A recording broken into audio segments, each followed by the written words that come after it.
Letters to Air. I'm Q. And I'm Dee. Today's episode is going to hit close to home, literally. We're diving into the unique experiences of growing up Caribbean, and it's called Caribbean Chronicles. Tingz we carry. This one's for everyone who knows what it's like to balance the weight of cultural pride with the struggles of tradition. Growing up Caribbean, we were taught to be proud of our roots, but let's be real. It wasn't all sunshine and doubles. Facts! From the unspoken rules of the hilarious, heartwarming, and sometimes heavy traditions, being Caribbean shaped us in ways we're still unpacking today. So grab your tea, or better yet, your sorrow, and let's start talking about the things we carry. Let's start with the pride, because being Caribbean is sometimes special. The food, the music, the language, there's nothing like it.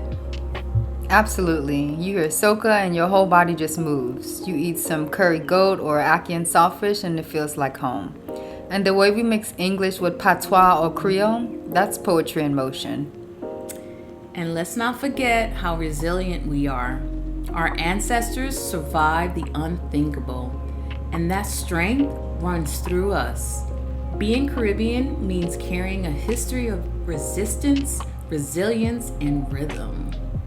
But as much as we celebrate the good, we also have to acknowledge the struggles. The things we carry aren't so easy to hold.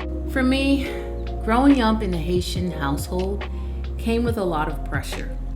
Love wasn't something that was given openly, especially to girls.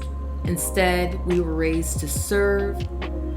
I didn't realize how much that shaped me until later in life.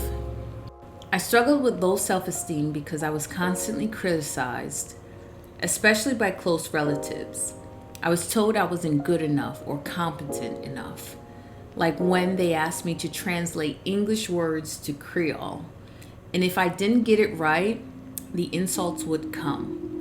It made me question my worth.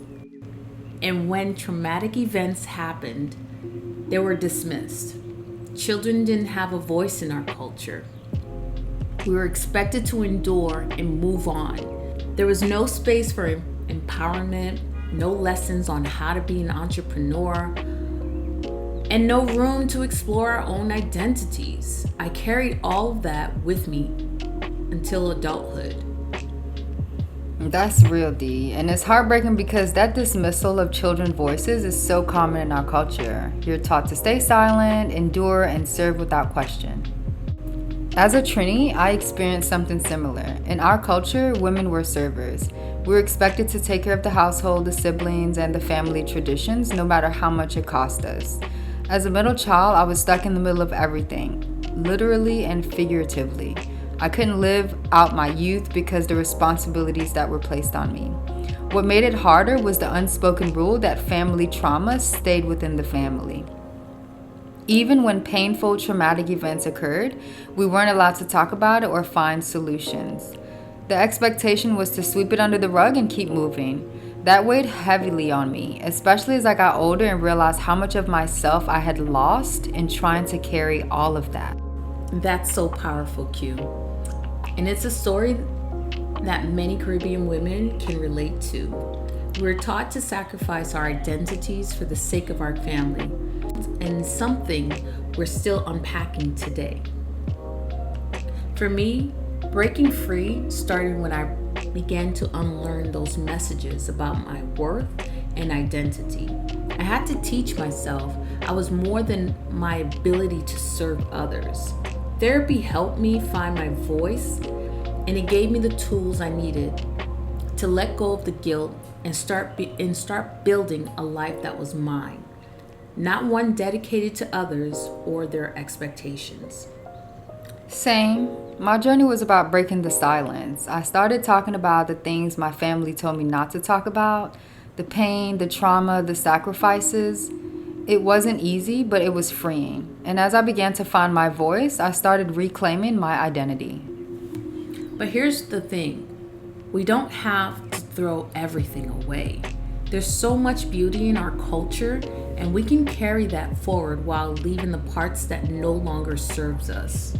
Exactly. It's about honoring our roots while growing in our own direction. All right. Here's your challenge for the week. Reflect on the Tingz you carry from your culture. What are the traditions or beliefs that bring you joy?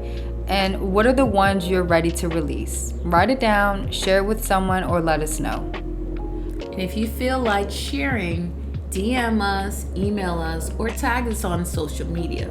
We'd love to hear from you about the Tingz you carry and how you're creating your own path. All right, let's close out with our reflection. To I, to air, and to her. To I, this week I've learned that I am more than the expectations placed on me. I am worthy of my own identity. To air, I hope for a future where women no longer feel burdened by silence, but empowered by their voices. And to her, the version of me who struggled, I've grown by learning that I am allowed to heal and create my own story. Take this with you. Your culture is a part of you, but it doesn't define you. You have the power to carry the beauty of your roots while releasing what no longer serves you. You are free to grow in your own direction. Until next time, stay proud, stay free, and keep celebrating who you are. And remember, you are the legacy, the roots, and the future. You are divine just as you are.